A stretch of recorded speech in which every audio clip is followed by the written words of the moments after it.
Hello అండి. నమస్తే. నా పేరు మునిశేఖర్. ఈరోజు ప్రధాన పత్రికలైన ఈనాడు, సాక్షి వాటి యొక్క ముఖ్యమైన ఉద్దేశాల గురించి చూద్దాం. పోతే ఈనాడులోకి వెళ్దామండి. ఈనాడులో నిన్న రైతులకి ప్రతి ఒక్కరికి రైతు భరోసా కింద రూ. 7,000 జమైనాయండి.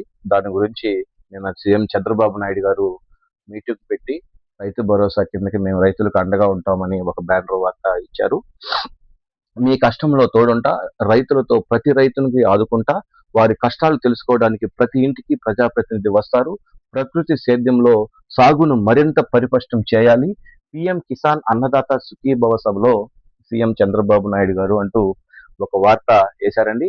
రాష్ట్రంలో రైతులందరికీ మనస్ఫూర్తిగా హామీ ఇస్తున్నా మీ కష్టకాలంలో తోడుంటా, ప్రతి ఒక్కరిని ఆదుకుంటా, మీరు కూడా తల్లి లాంటి భూమిని రసాయనిక ఎరువులు, క్రిమి సంహారక మందులు విరివిరిగా వాడుకుంటా కాపాడుకోవాలి. ప్రకృతి సేద్యంలో సాగును మరింత ప్రతిష్టం చేయాలి అని ముఖ్యమంత్రి చంద్రబాబు నాయుడు గారు అన్నారు. అన్నదాతల కష్టాలు తెలుసుకునేందుకు త్వరలోనే ప్రతి రైతు ఇంటికి ప్రజాప్రతినిధులు వస్తారని ఆయన తెలిపారు.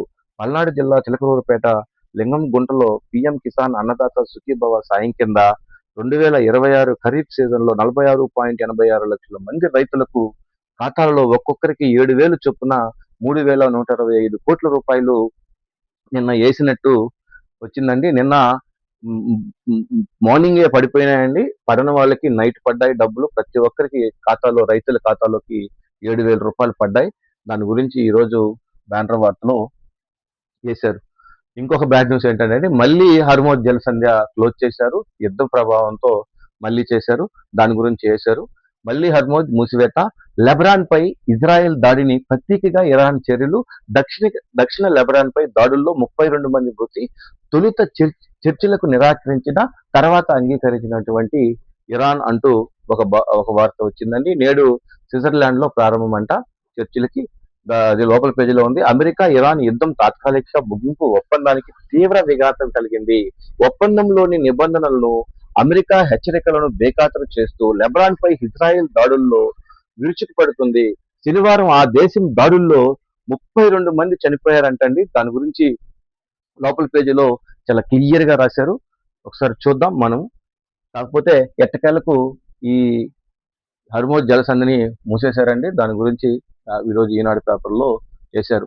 పోతే రాజధాని అమరావతి మీదుగా బుల్లెట్ రైలు అంటండి. కొత్త విమానాశ్రయం సమీపం నుంచి ఎన్లైన్మెంట్ ప్రతిపాదన వెనక్కి అంట. దాని గురించి లోపల పేజీలో ఉంది, చూద్దాం. పోతే నిన్న పవన్ కళ్యాణ్ గారు చాలా చాలా అగ్రెసివ్ గా, కూలంకృష్ణంగా, సూటిగా, సుత్తి లేకుండా చాలా క్లియర్ గా మాట్లాడారండి. ఆ రోజు జరిగినటువంటి విధానం, నాకు ఒక కులాన్ని ఆపాదిస్తున్నారు. ఆ రోజు దళిత డ్రైవర్ సుబ్రహ్మణ్యాన్ని అనంతబాబు చంపినప్పుడు ఆ రోజు గుర్తు రాలేదా అని చాలా ప్రతి విషయం గురించి నిన్న పవన్ కళ్యాణ్ గారు చాలా కూలంకుషంగా, క్లియర్ గా, క్లారిటీగా వైసీపీ రౌడీలను బెదిరిస్తున్నట్టు ఆయన మాట్లాడినటువంటి విషయాలు లోపల పేజీలో ఉంది. దాని గురించి చూద్దాం. రాజ్యాంగం పదవుల్లోకి నేరగాళ్లను రానివ్వను, వారి కులం పేరుతో వెనకేసుకొచ్చే నేతలను దూరం పెట్టండి. దళిత డ్రైవర్ అనంతబాబును హత్య చేసినట్లు అప్పుడు గుర్తు రాలేదా? లా అండ్ ఆర్డర్ నా చేతుల్లో లేవు కాబట్టి వారు అదృష్టవంతులు. కాకినాడలో మా ఊరు మా వాటికంతలో ముఖపుత్ర పవన్ కళ్యాణ్ అంటూ వాడుతుంది. సార్, లా అండ్ ఆర్డర్ మీ చేతిలో లేకపోతే సార్, మీరు ఒక ఉప ముఖ్యమంత్రి, మీ చేతిలో కూడా లా అండ్ ఆర్డర్ ఉన్నట్టే. మీరు ఒక ఉప ముఖ్యమంత్రిగా మీరు అనిత గారిని, ఆ మంత్రి గారిని ఆదేశించినా కూడా సరిపోద్ది. కానీ ఆ మాట మాత్రం తప్పు. లా అండ్ ఆర్డర్ నా చేతిలో లేదంటే ప్రభుత్వం మీది కాదా? అది మాత్రం తప్పు. కానీ నిన్న మాత్రం స్పష్టంగా క్లియర్ గా మాట్లాడారండి. దాని గురించి చూద్దాం. పోతే నిన్న ఆ కార్యక్రమంలోనే ఆయన అంగన్వాడీ స్కూల్లోకి, సీఎం చంద్రబాబు నాయుడు గారు అంగన్వాడీ స్కూల్లోకి వెళ్ళి గానిగా ఎక్కి రాగి జావ రుచి చూస్తాడు. పిల్లలతో కూర్చొని రాగి జావ తాగుతూ అవి సోషల్ మీడియాలో బాగా హల్చల్ చేస్తున్నాయి. దాని గురించి చూడొచ్చు. అలాగే యోగా గురించి కూడా చేశారు. దాని గురించి చూద్దాం. ఇప్పుడు పవన్ కళ్యాణ్ గారు మాట్లాడినటువంటి విషయాన్ని లోపల పేజీలో ఉంది కాబట్టి లోపల పేజీలో కూలంకుషంగా ఒకసారి చర్చించుకుందాం. రెండో పేజీలో బ్యానర్ వార్తలు మొత్తం అడ్వర్టైజ్మెంట్లేనండి.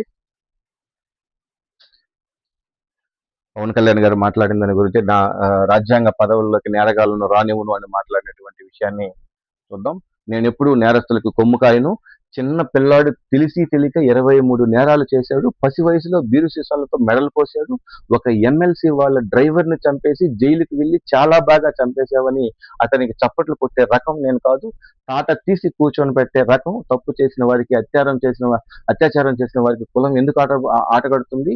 అలాంటి నీచులను సమర్థించినా, భావజాలాన్ని ప్రోత్సహించినా మీకు భవిష్యత్తు ఉండదు. ఒక తల్లి కుమారుడు కనిపించడం లేదని కోర్టును ఆశ్రయించారు. ఇందులో ఎక్కడా కులం లేదు. చట్టం గాని, రాజ్యాంగం కానీ ఒక క్రిమినల్‌ను కులం, మతం, ప్రాంతాల వారీగా చూడవు. నేరం జరిగిందా? లేదా? ఎవరు చేశారనే తప్పో ఏ కులం కూడా ప్రస్తావించదు అని చెప్పి కోర్టులని అంటూ ఆయన పవన్ కళ్యాణ్ గారు చాలా అగ్రెసివ్‌గా మాట్లాడినటువంటి విషయాలు. అలాగే సుగాలి ప్రీతి కేసుకు మొదట తీసుకుందాం అనుకున్నా. 2019లో నన్ను ఘోరంగా ఓడించిన సుగాలి ప్రీతి దగ్గర ఆ కేసు నా దగ్గరకొచ్చింది.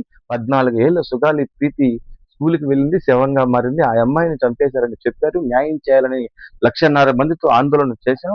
గత ప్రభుత్వం సీబీఐకి ఇచ్చింది. తూతూ మంత్రంగా చేతులు దులిపేసుకుంది. మళ్ళీ నేను వచ్చి మొదట ఆ కేసుని తీసుకుందాం అనుకున్నాను. అయితే గత ప్రభుత్వం సాక్ష్యాధారాలు మొత్తం చెరిపేసింది.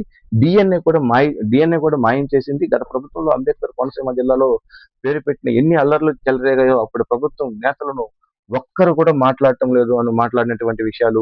అలాగే గుడివాడ అమర్నాథ్ గారు మాట్లాడినటువంటి విషయాలు, హోంమంత్రిని మాట్లాడినటువంటి విషయాల గురించి కూడా వేశారండి. హోంమంత్రిని ఇష్టానుసారంగా మాట్లాడతారా? హోంమంత్రి అనిత గురించి ఇష్టానుసారంగా మాట్లాడుతున్నారు. మేకప్లు వేసుకుంటున్నాం అని ఎగతాళి చేస్తున్నారు. ఇంట్లో ఆడబిడ్డలు పౌడర్లు వేసుకోకూడదా? బొట్టు పెట్టుకోకూడదా? అలంకారం చేసుకోకూడదా అని ప్రశ్నించారు అని నేను పవన్ కళ్యాణ్ గురించి కూడా మాట్లాడారు. మీరు అధికారంలోకి రావడం జరగదు అని బల్లగుద్దినట్టు నిన్న పవన్ కళ్యాణ్ గారు మాట్లాడినటువంటి విషయాన్ని ఇక్కడ ఉందండి. భవిష్యత్తులో మా ప్రభుత్వం వస్తే రక్తంతో తడిపేస్తాం, బయటకు వచ్చి గొంతులు కోసేస్తాం అని ప్రతి వైకాపా గూండాలకు చెప్తున్నా. మీరు అధికారంలోకి రావడం జరగదు. ఒకవేళ వచ్చినా తొక్కి పట్టి నారపిస్తా రౌడీల్లా. రౌడీల్లా అవకతవకలు చవాకులు పేలితే రోడ్డు మీదకి వచ్చి సగటు మనుషులను ఇబ్బంది పెట్టినా వదిలిపెట్టం. ఈ 3 ఏళ్లలో మీరు ఆలోచించడానికి కూడా భయపడేలా చేస్తాం. శాంతి భద్రతలు నా చేతుల్లో లేవు కాబట్టి అదృష్టవంతులు దిగిపోయారు అని వైకాపా నేత పవన్ క ఆహ్, వైకాపా నేతలను పవన్ కళ్యాణ్ హెచ్చరించినటువంటి విషయాలను ఇక్కడ బ్యానర్ వార్తలో రాశారండి. అలాగే బాల సంజీవిని సరఫరాలో జాప్యమంట. రాయలసీమ పరిధిలో 6 జిల్లాల్లో సమస్య లబ్ధిదారులకు ఎదురు చూపు అంటూ ఓ బ్యానర్ వార్త రాశారండి. బాల సంజీవిని అంగన్వాడీ స్కూళ్ళల్లో ఇచ్చే ఆ పిండి, బాల సంజీవిని పిండి ఆలస్యం అవుతుందంటండి. దాంట్లో సరఫరాలో లోపం జరుగుతుందంట. దాని గురించి ఈరోజు ఈనాడులో రాశారు. రాయలసీమ పరిధిలో ఉండే 6 జిల్లాలలో అంగన్వాడీ కేంద్రాల్లో పౌష్టికాహార లోపం సంభవించినటువంటి బాల సంజీవిని కిట్ల సరఫరాలో జాప్యం. నెలల కొద్దీ బాల సంజీవిని కిట్లలో రాగి పిండి, అటుకులు, చిక్కీలు, బెల్లం, ఎండు ఖర్జూరా ఉంటున్నాయి. గర్భిణీలు, బాలింతలు వీటిని ప్రభుత్వం అందిస్తోంది. ప్రతి నెల 10వ తేదీన కేంద్రాలకు ఇవి చేరి లబ్ధిదారులకు పంపిణీ జరిగేవి. కానీ ఈ నెల 19వ తేదీ వచ్చినా ఇప్పటికీ కేంద్రాలకు చేరలేదు. గత నెల కూడా ఇదే పరిస్థితి తలెత్తి గుత్తేదారులు, అధికారులు నోటీసులు జారీ చేసినా మార్పు రాలేదు. ఈ నెల సరఫరాలో జాప్యం కొనసాగుతుంది అంటూ ఒక వార్తని చూడొచ్చండి. ఏముంటుందండి అవి ఎక్కడికెక్కడికో చేతులు మారుంటాయి. అధికారులు అసమర్థత వాళ్ళకేంటంటే వాళ్ళ జీతాలు వచ్చేసాలు పక్కనోళ్ళ గురించి ఆలోచించరు. కానీ ప్రభుత్వం ఇట్లా జరిగితే ప్రభుత్వానికి మాత్రం చెడ్డ పేరే వస్తదండి. దాని గురించి ఒకసారి పెద్దలు, సీఎంలు చేస్తే బాగుంటది. పోతే క్యూఎన్ వరల్డ్ ర్యాంకింగ్ లో ఐటీ పురోగతి అంట. వసూలుకు వెళ్తుంటే మాకు చెప్పలేదు. మసూరుకి వెళ్తుంటే ఆయన చెప్పలేదంట. రాతా గాయత్రి మృతిపై మసూర్ స్టేషన్ లో తండ్రి ఫిర్యాదు అంటూ బ్యానర్ వార్తని చూడొచ్చు. పోతే నెక్స్ట్ పేజీలోకి వెళ్దామండి. నెక్స్ట్ పేజీలో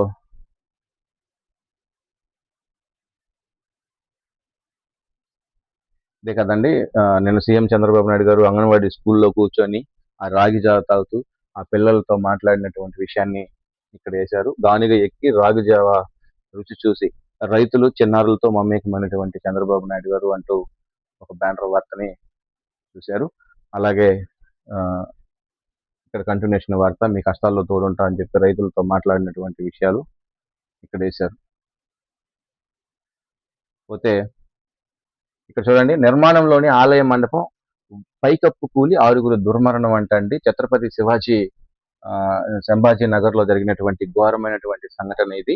మహారాష్ట్రలోని పర్భని జిల్లా యాస్వాడి గ్రామంలో నిర్మించినటువంటి ఆలయ మండపంపై పైకప్పు కూలి శనివారం సాయంత్రం కూలడంతో 6గురు మృతి చెందారు. 18 మందికి గాయాలయ్యాయి. ప్రసిద్ధి హనుమాన్ మందిర్ గర్భగుడికి ఎదురుగా నూతన నిర్మిస్తున్నటువంటి ఈ మండపంలో ఓ భాగంలో కూలినటువంటి పలువురు భక్తులు దాని మీద కింద ఉన్నారు. సహాయక బలగాలు అక్కడికి చేరుకుని 25 మంది ప్రాణాలను కాపాడారు అంటూ ఒక బ్యానర్ వార్తను చూడొచ్చు. కర్ణాటకలో బోర్డు తిప్పేసినటువంటి మహిళా యార్డ్ అంటండి. ఇది ఒక బ్యానర్ వార్తగా రాశారు. ఇంటి వద్దనే పనిచేసి మంచి ఆదాయాన్ని పొందవచ్చునని మహిళలను నమ్మించి ఎన్ఎల్వి మహిళా మార్ట్ అనేటువంటి సంస్థ రాష్ట్ర వ్యాప్తంగా 10 జిల్లాలో పరిధిలో వేల మంది మహిళలకు నుంచి 860 కోట్ల డిపాజిట్ సేకరించి వంచనకు పాల్పడింది. కర్ణాటకలో చిత్రదుర్గ నగరంలో ఠాణాలో ఫిర్యాదు నమోదైందంటూ ఒక వార్త చూశారు. మహిళలను ఇంటి వద్దే ఉంచి మీకు నెలకి ఎంత ఇస్తాం లేదా రోజుకి ఎంత ఇస్తాం, రోజు ఎంత సంపాదించుకోవచ్చు అని చెప్పి మోసం చేసి వాళ్ళ కాడ నుంచి దగ్గర దాపు 860 కోట్ల దాకా తీసుకొని మాయం చేశారంటండి. దాని గురించి చాలా ఈజీ టాపిక్ అండి ఇది. ఏం లేదండి, అలా మభ్యపెట్టి మీరు ఇంత డిపాజిట్ చేయాలి, మేము ఈ పని అప్పచెప్తాం, ప్రతిరోజు మీకు ఒక 2000 3000 సంపాదించుకోవచ్చు అంటే గృహిణులు, ఇంటికాడ ఉండేవాళ్ళు, హౌస్ వైఫ్లు వాళ్ళు ఏం చేస్తారు, మనం ఇంటికాడ ఉంటూ చేసుకుని మనము 3000 సంపాదించుకోవచ్చు అని ఆశపడి వాళ్ళ కాడ నుంచి డిపాజిట్లు తీసుకొని పత్తా లేకుండా జంప్ అయిపోయినటువంటి విషయాన్ని కర్ణాటకలో జరిగిందంటూ ఒక వార్త రాశారు. సాగును లాభసాటిగా మార్చడమే కూటమి లక్ష్యం. లింగంగుంట సభలో మంత్రి అచ్చెన్నాయుడు గారు, ఆయన వ్యవసాయ శాఖ మంత్రి కాబట్టి ఆయన మాట్లాడినటువంటి విషయాలని ఇక్కడ బ్యానర్ వార్తలో రాశారు. అదేనండి, మళ్ళీ హర్మోజ్ను మూసేశారనే సంఘటన రాశారు. యుద్ధం ఎలా జరిగింది, ఎంతమంది చనిపోయారు, ఎందుకు జరిగింది, భారీగా ప్రాణ నష్టం జరిగిందంట. లెబనాన్ దక్షిణ ప్రాంతంలో శనివారం జరిగిన దాడుల్లో 32 మంది మరణించారు. అందులో 2 చిన్నారులు ఉన్నారు. యుద్ధ విరమణలో భాగంగా అన్ని వైఫల్యాల నుంచి సైనిక చర్యలు నిలిపివేయాల్సి ఉంటుంది. అందులో లెబనాన్ కూడా ఉంటుంది. అయినా ఇజ్రాయెల్ దాడులు చేయడంతో ఒప్పందానికి ముప్పు వాటిల్లింది అంటూ పెద్ద వార్త రాశారు. సో ఇదండి, మనం ఒకసారి సాక్షికి వెళ్దాం. సాక్షిలో బ్యానర్ వార్తలు ఎందుకు చూద్దాం, ఇప్పటికే టైం అయిపోయిందండి. పోతే సాక్షిలోకి వచ్చామండి. ఫీజు కడితేనే సర్టిఫికేట్, ప్రభుత్వ రంగంలో విద్యా సంస్థలో సైతం ఫీజుల కోసం వేధింపులు అంటూ ఒక వార్త రాశారు. నిజమేనండి, ఫీజు రియంబర్స్మెంట్ ఇంకా చాలా బకాయిలు ఉన్నాయి. దాని గురించి ఈరోజు సాక్షిలో బ్యానర్ వార్తగా చూడొచ్చు. ప్రభుత్వ రంగ విద్యా సంస్థల్లో సైతం ఫీజుల కోసం వేధింపులు. రాష్ట్రంలో ఉన్నత విద్య వ్యవస్థను దివాలా తీస్తున్నటువంటి చంద్రబాబు సర్కార్ ఆర్యుకేటి స్థానకోత్సవ వేళ విద్యార్థులకు మెడికల్ ఫీజులపై కత్తి. ఒక్కో విద్యార్థికి 1,00,000 నుంచి 2,00,000 వరకు ఫీజు, పైగా పెండింగ్ ఫీజులు చెల్లించాలని హుకుం. లేకుంటే స్థానకోత్సవత రానివ్వబోమంటూ యూనివర్సిటీల ఆదేశం. ప్రభుత్వ విద్యా సంస్థల్లో ఇలా ఉంటే ప్రైవేటు విద్యా సంస్థల పరిస్థితి దేవుడిరుకు. కూటమి ప్రభుత్వం వచ్చాక పూర్తి ఫీజు రియంబర్స్మెంట్ పథకాన్ని ఎత్తేసినటువంటి ఎత్తుగడ.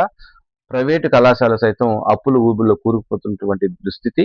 ఫలితంగా విద్యార్థుల నుంచి ఫీజులు వసూలు చేసుకునే వెసులుబాటు ఇవ్వాలని demand. Fee reimbursement, hostel maintenance ఛార్జీల కింద 10,300 కోట్లకు పైగా బకాయింపులు. కానీ ఈ బడ్జెట్ లో చూపించింది 2,766 కోట్లే అంటూ చేశారు. ఇది మాత్రం నిజమేనండి, ఫీజు రియంబర్స్మెంట్ మాత్రం పడలేదు కూడా.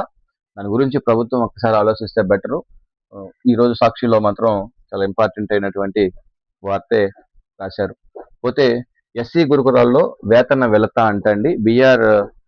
బిఆర్ అంబేద్కర్ సాంఘిక సంక్షేమ గురుకులాల్లో పనిచేస్తున్నటువంటి 1,800 మంది పార్ట్ టైం టీచర్లకు 2 నెలలుగా వేతనాలు అందట్లేదంట.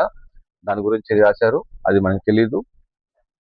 హలో ఇండియా, ఆంధ్రప్రదేశ్ లో బీతావహ పాలన అంటూ మన మాజీ సీఎం జగన్మోహన్ రెడ్డి గారు మాట్లాడినటువంటి విషయాన్ని చేశారు.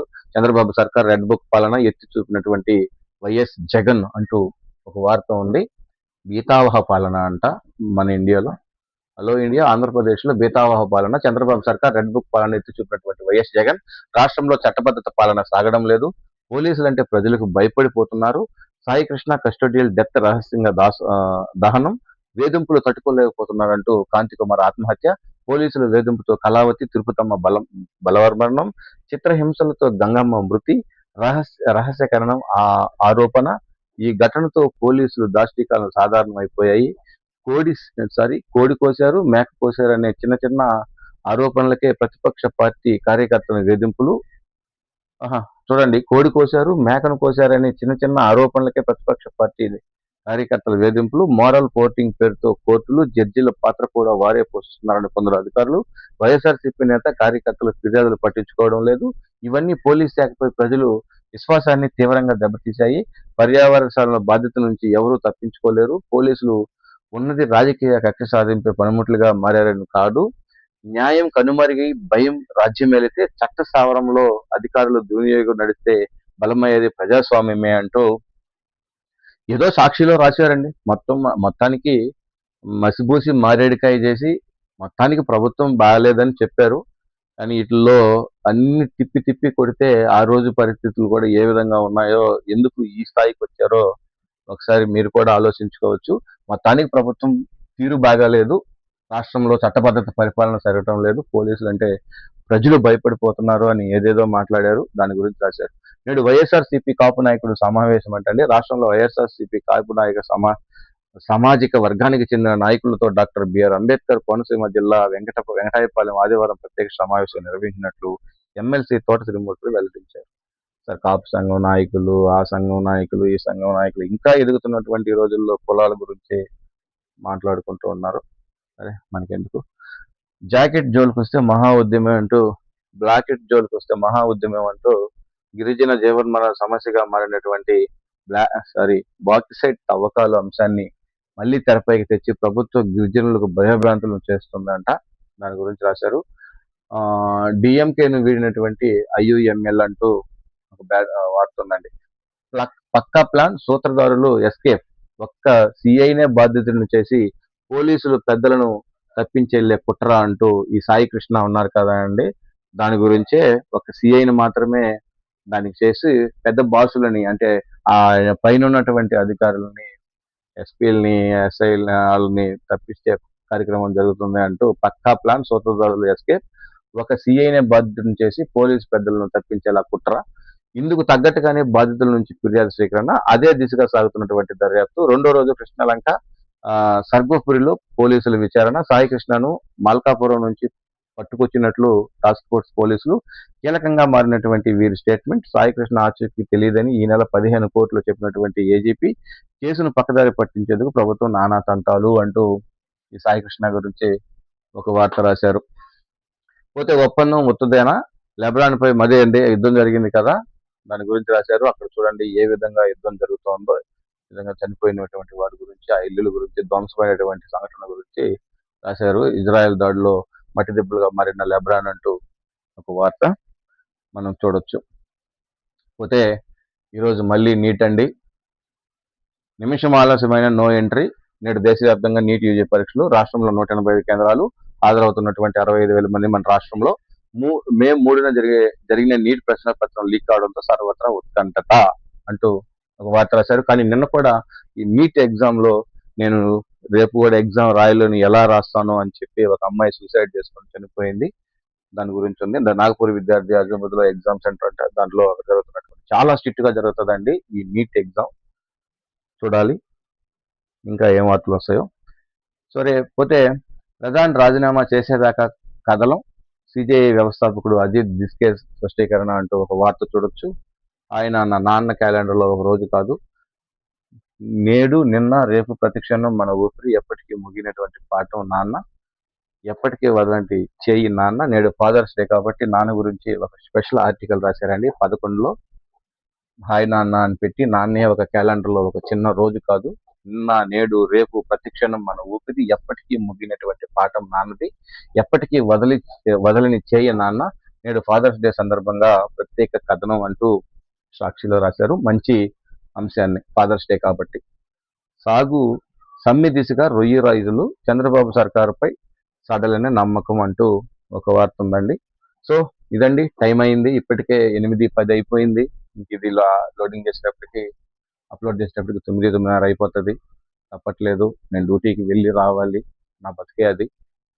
సో కంటెంట్ నచ్చితే లైక్ చేయండి, సబ్స్క్రైబ్ చేయండి, షేర్ చేయండి ప్లీజ్. Thank you.